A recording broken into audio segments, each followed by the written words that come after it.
But our next guest is a wonderful person. I'm glad to have him. You wouldn't know this if you read about him from, I hate to use the term mainstream media. It's kind of a trope. Pretty much all dishonest media, which is most media outside of ourselves. We're the only ones you can trust. You know, don't read anything else. Don't educate yourself on opposing viewpoints. Just watch this show. TR.news. Tommy Robinson, it's been a spell. How are you, sir? I'm all right, thanks. I'm good. Well, I know that that question is sort of rhetorical because for people who don't know, and you've been on the show I mean, the first time you were on the show must have been at least 2 years ago, right?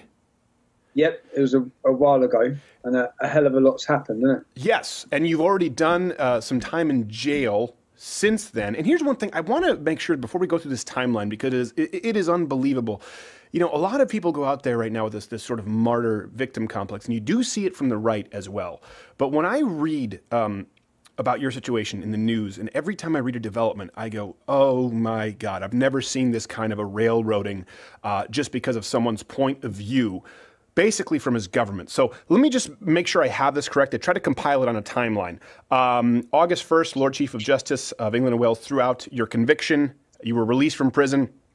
And this brings us to, you were on the show, Panorama is a media, there was this coordination between leftist organizations. Is it Hope Not Hate contacted the BBC where they were trying to create a story to blackmail you and speak with former employees of yours, but they didn't know that you were taping them, that these employees were talking with you, you were taping these people as they were basically putting together a hit job, and then because you released some video evidence of said hit job, now you're back in hot water and facing more jail time. Is that the general timeline? Correct me where I'm wrong. Yeah, that's the general timeline. Panorama were working with like an NGO organisation called Hope Not Hate, whose sole purpose and everything they do, they're a George Soros funded organisation to attack anyone who goes against open borders and immigration. And their job for years, I have been the focal point of their job. I found out they were working hand in hand with Panorama, the BBC's flagship, most respected documentary there is. In them, that is the documentary that brings the truth. So, no, real quick, Panorama, is that like a documentary series for Americans who don't necessarily know? Yeah, it's a documentary series. It's their flagship show, Panorama. They will find the truth. They are known throughout the world as wearing undercover footage and really bringing out the truth of what's going on. Right. So when I found out that Panorama were working with Hope Not Hate, straight away the alarm bells were going straight away. Because Panorama should be independent. The BBC should be independent. To be working with a far-left organisation who are named in Swedish military reports of left-wing extremist organisations. They're an organisation who have over-exaggerated hate crime statistics by 3,000%. They're a dishonest organisation, and they're working with Panorama. And then I found out and started getting told that they were contacting and blackmailing my former employees. Basically, two of my former employees, when they left working with Rebel Media, they worked and were receiving funds, I believe, off of Hope Not Hate in order to bring down Rebel Media. Okay. So, but no one knew this. So these two boys who left Rebel Media then got a job with me. Obviously, if I'd have known and everyone would have known that they'd been working with Hope Not Hate, it wouldn't stand very well for their careers. Right. So Hope Not Hate then sat them down, blackmailing them, saying that unless you agree to take him down, this is the minute I went to jail is when they got really involved, and basically started threatening and blackmailing these two former employees to work with them and bring Tommy down. And then when did they come to you? When did you find out? And was it these same employees who helped I guess, sting? It's almost like every heist movie you see where it's like, I got the gold. It's like, no, you have the fake bar. I got the real one. It's very hard to follow. When did they come to you, these former employees, and let you know that this was afoot so that you could start recording these people yourselves?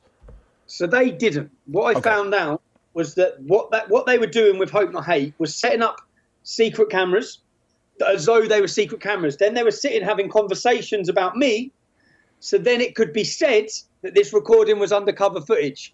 And then it wouldn't put the two said employees in a difficult position, because it would seem like they were having a conversation about me, about my finances, about my life, all these sorts of things. And then another former employee, I then received a letter from Panorama. I was aware, in fact, I was terrified, to be honest, if I'm honest, when I found out. I was aware that all these things were going on, that something was happening. and then another former employee called Lucy Brown, who we absolutely fell out. We absolutely fell out very publicly. Sure. She stopped working for me. When I received the Panorama letter, she had contacted me to say that she had been contacted by Panorama. And then I went to see her. That's when I started filming. So I went to see her and said, how am I here? Because the last thing I said to you was screaming some pretty uncomfortable abuse at you. Well, no one's perfect.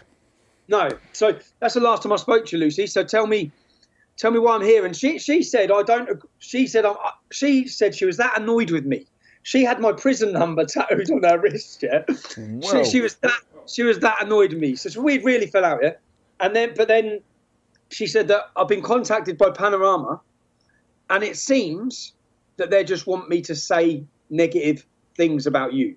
And she said, well, regardless of, and what's important here is regardless of level of truth, correct? Oh yeah. Yeah. Oh yeah. She said that she had been offered money, financial money, £5,000. She'd been offered money for a front page story as well. All this work is with Hope Not Hate, working with these groups. And the story was to paint me as Harvey Weinstein. Right. To paint me as obviously, when I'm hearing this, I'm thinking, oh my God, yeah? Yeah. And then I find out, so then basically we come up with an idea for her to send herself a fake text message. I don't know if you've watched the documentary, but also then for her to go and meet the face of Panorama, a man called John Sweeney. And for her to wear undercover cameras. And what we found after one meeting with him was that he said they would clip footage. She said she has dictaphone recordings of me and her arguing. And that in the recording, she goes absolutely mad at me and chasing after my car. And he says, don't worry, we can clip that bit out. Right. And then he says, do you know what I can do with this? I can make this into a sexual thing against Tommy Robinson. And I'm listening to it like, oh. And I want to make sure people understand just for the timeline, because it is important, because now it comes back to you with obviously facing potentially more jail time. I think it was in February 23rd, you aired some of this footage. I think it was in Manchester to an audience of thousands of people. And right after this footage was uploaded to YouTube, Facebook, that's when you were completely deplatformed, along with multiple accounts that even shared it. And I can say this, I want to give you the floor. We had something very similar when we just went undercover. You went undercover at South by Southwest. And it's in a single-party consent state, and it just made fun of a bunch. It was like a queer intersectional panel. It was comedy. Weird, but anyone who posted our video was suspended on Twitter. So I've had this experience to a much lesser extent. But do I have that right? You then aired this footage, which sort of indicate, or at least told the truth, and then gone? And then gone from Facebook, and not just gone, but gone with complete lies as to why they've removed me. Gone from Facebook, gone from Instagram. The timeline, so that people understand, when I was put in prison on the 25th of May, which was for reporting outside of a court case, when I was in prison, 30,000 people marched in London, 600,000 British citizens signed a petition to have me released. There was a Free Tommy movement that grew. Right.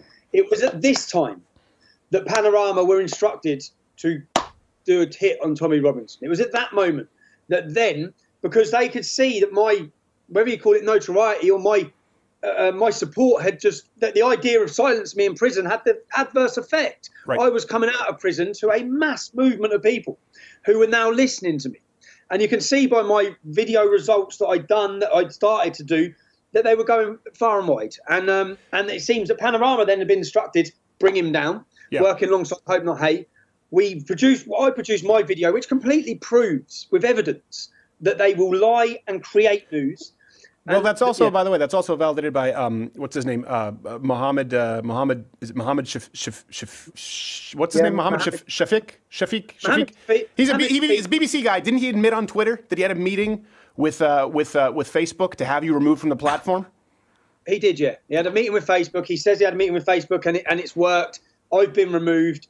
I just watched the footage yesterday of Channel 4 in Britain sitting down interviewing the head of Google, and they're saying to him, why has Tommy Robinson got a platform?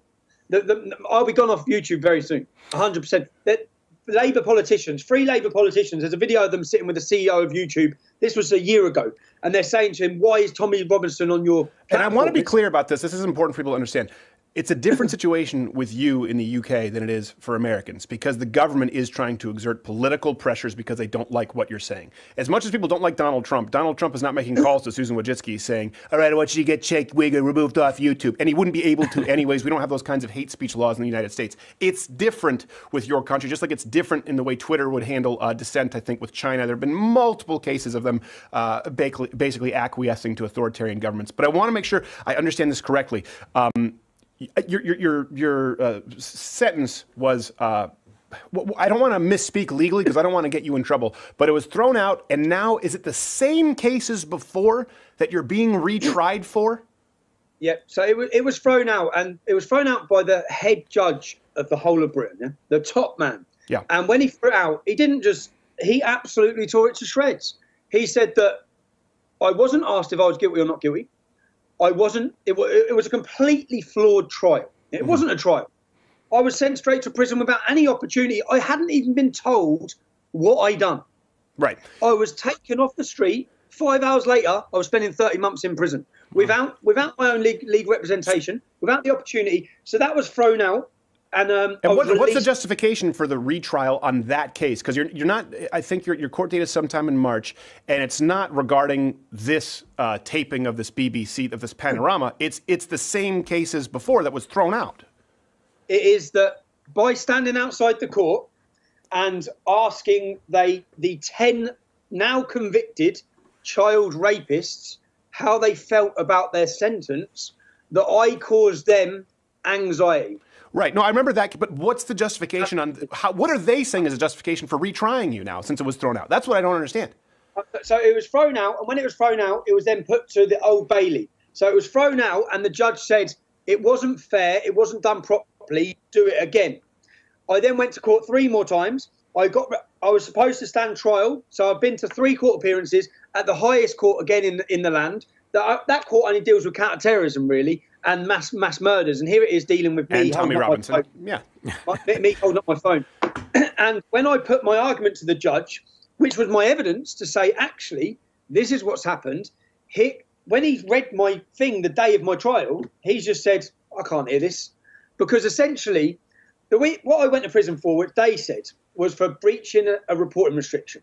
Right. I showed him court transcripts from the judge from the same trial showing that 3 other journalists breached the same reporting restriction the same weekend, and none of them have faced prosecution. Okay. I then gave him comparables to show that basically everything that's happened here is political. And the minute I get the opportunity to speak in court, I'm listing every single one of these points, and everyone's going to hear them.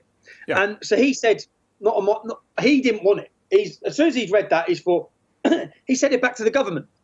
So for 5 months, it's been with the government.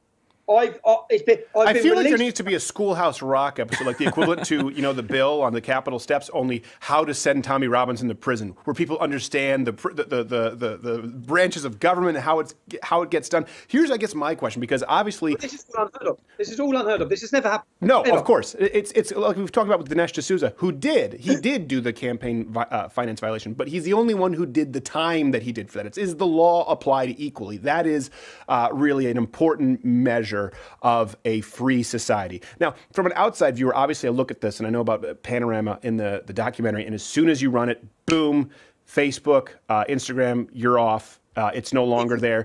And then the retrial. Do you think, so I look at it and go, well, hold on a second, this seems really suspicious. It seems as though they're tied. So before we see if that's even the case at all, I want to hear your opinion on that. I do want to ask, what was their justification for removing you from Facebook? So we now kind of know how they justified sort of this retrial. Why did they remove you from Facebook? They said continued violations, yeah? That's what they said. They said that I was warned a month ago, a lie. They also said that my posts they said that I posted, this is what's bad for me. They said that I posted behead those who follow the Quran. Never. No. And if I did, it would be I'd be arrested in this country for that. Yeah. And it would be all over the news. Every journalist is like, well, where's the screenshot of this? If I posted it, and that lie has gone around the world. Yeah. And then they use that and these hate. We obviously, as you understand. So to be clear for people watching, You do not want to behead everyone who follows the Quran. To be clear, Your Honor. It's ridiculous. It's ridiculous, and it's absolutely terrifying. Do you think that these things are tied? Do you think that there's something? Okay. So Nick Clegg, who worked with Mohammed Shafiq. Nick Clegg used to be the deputy leader of my country. Yeah. Yeah. Nick Clegg is a complete apologist for Islam. He always has been. Islam is my subject that I talk about a lot. And he has always been an apologist. When he was in second in command, Nick Clegg is now in charge of communications for Facebook. Okay. So Nick Clegg is one of the main men for global communications of Facebook. Right. The minute I done a documentary, and my documentary categorically proved to everybody that the BBC is fake news, that the most flagship and most prestige program they have, and there's a lot of histories of Panorama, they're absolutely on a pedestal, has just been from underneath it. And I've showed undercover footage showing them creating news, ready to fake news. So your viewers understand the discussion that was dictaphone recorded by me and the female Lucy, that he said he could make into a sexual thing, was a discussion about a Muslim bloke. It was nothing about sexual. So it was about. Wait, was it a conversation about a Muslim bloke who was doing something oddly sexual? No, it was a conversation about whether it was a conversation about whether this Muslim bloke should have been invited to speak at a free speech event or not. And then he says, we can clip that, we can edit that, and we can make this into a sexual thing against Tommy Robinson. Where can people watch this footage really quickly? It's on my YouTube channel. If you go on tr.news, you'll see a link. It's Panodrama. The problem is, when you say, I didn't just get deleted by Facebook, you're not allowed to talk. Stephen, if you go on and put anything about Tommy Robinson on Facebook, it will be removed. Anything. I have become, and you can go on and put, and at the same time I might need to change the live stream settings after today. It'll be removed, 100%. You'll get community guidelines removal, 100%. So everyone who's followed me, when I'm removed, and I said it's not a fluke, I'm going back up into court, I'm going back to prison, yeah? And the last time, a mass movement on social media grew. Not now it won't, because you can't, because you're not even allowed to talk about it. Because you will be removed, you will have your account closed. And at the same time as this, Amazon, who have been selling my best-selling book for 2 years, removed the book. So Mohammed's Quran... What's their justification for that? Again, I'm kind of playing devil's advocate a little bit here. What did they say the reason was? They didn't give a reason. They completely deleted it. It's like from history, like it's just gone. And that's a book. So Amazon removed... You can still buy Mein Kampf. You can buy Hitler's book. You can't buy Tom Robinson's. You can praise Hitler on Facebook. You can't even talk about Tommy Robinson. Now that is for me, it's quite I'm winning, or I was winning, because I've annoyed you lot that much. And in this country, we have strict laws. Here's why I think that is, and I want you to continue, but here's why I think that is. First off, let me ask you a couple of questions, as though I'm cross-examining you. I'm preparing you here for your retrial. Do you hate Muslims? No, not at all. Do you advocate violence against Muslims? In fact, quite the opposite, you know. Hold on. Let me just go real quick because I want to make a point here. Do you advocate violence against Muslims? Never. Do you hate Jews? No, never. Blacks? No, never.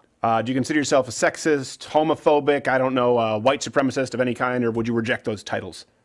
I despise white supremacy. Okay. I want to make sure that I get that clear. And here's why I think they deplatform people like you or remove you, is because it's easy to say, oh, Hitler's bad, so we can just study it, right? Create this boogeyman. But if someone like you is out there expressing opinions and you're effective and there's a movement and there's a groundswell behind you and they go, hold on a second, if people really knows what Tommy Robinson believes, everything that you've just stated right now, they go, he might actually make some headway here, so let's remove him. Let's leave the crazy white supremacists on there with swastikas. Let's leave them under the guise of free speech so people think we're not shadow banning anybody, but let's get rid of the people who are actually affecting change. I think that's what it is. I agree. I agree. I think that when they looked at my figures and they looked at the response and they looked at the engagement, for example, I think as a political figure, I had 1.2 million people on Facebook, and my engagement, if I went live, it was 30,000 people watching it live straight away. The engagement in the comments, it was what Theresa May or Jeremy Corbyn could dream of with the engagement with the British public, and they know that, and they know the ability we had to bring people. And do you know what it is?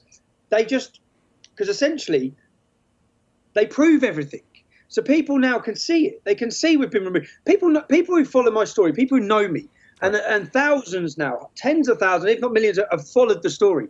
Every question you just asked me, they fully know my views and how strong they are. Yes, I know they know it, but I want to make sure that this is expressed on this show where we have a significant viewership and reach, and they're not going to be taking down this show. I guarantee that. Maybe Facebook will, but YouTube won't. And the difference with the American government and governments in the UK is for example, we've been throttled. And Corda Black Garrett knows this, where we used to get tons of live viewers on Facebook, and this was released in the James O'Keefe sting, where they actually had back-end code to throttle. They'll throttle our page. They'll eliminate our reach, but they can't ban us because they aren't necessarily in cahoots with the government. Not that we've proven that, but obviously, like I've said, if you look at the history of social media and they're working with governments, they do tend to acquiesce. Final question, we do have to go, so it's gone longer than I anticipated. Is there anything, because you know right now they're doing their Oppo research, they're just trying to find any dirt on you that they can. Kind of pulling a rabbit in 8 Mile here. Is there anything that you would want to cut off at the pass? Is there anything that you think they might try and release on you as dirt that you're concerned about, or they might take out of context? No, the only thing they had was drunk banter amongst me and my friends, which they've already tried to kill with that. Which the response to it was exactly that. It was from a WhatsApp group of friends. It's exactly that. Stephen, you know what I'd ask? If you could possibly have time, when I stand trial, I understand it's not going to be on the 22nd. I just found out today it's going to be put back. Okay. For your First Amendment, if you come and visited and you watched in court and heard what's happening, and then when you get back to your country, by God, fight to keep that first. Because you don't understand. You would see a country without freedom, and a man without freedom, and people without freedom, and to know what it's like to keep that and defend it. And make sure it stays, because essentially, bro, I'm going to be sent back to prison for standing outside a courtroom and telling people what people are in court for. Right. That's it. That's it. And by the way, I want to be really clear. People will go and watch this video and they'll say, "Oh, it seemed really caustic," and Tommy Robinson seemed like he was harassed. They might say, some people might say this. Okay, I don't necessarily know that I agree with him.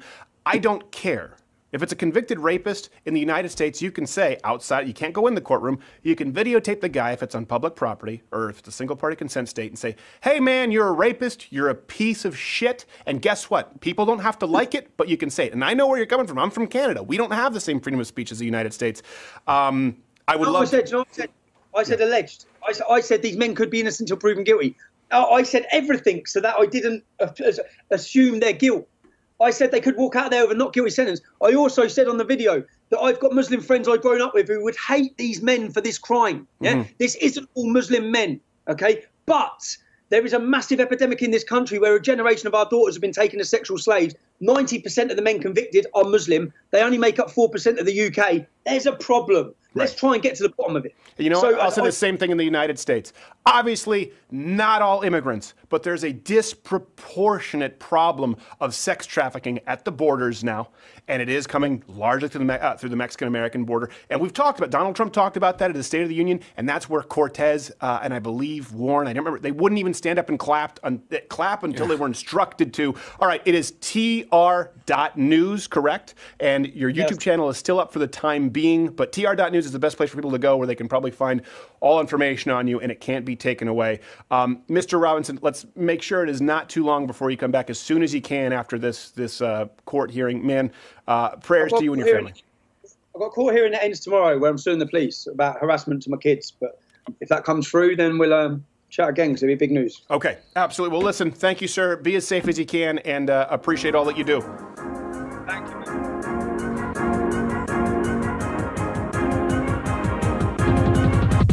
Am I the reason you get stoned every week now? Build up integrity, got you texting, emailing me, wanting me to feel with you. Baby, just face reality, move on. Sometimes it's hard to face reality.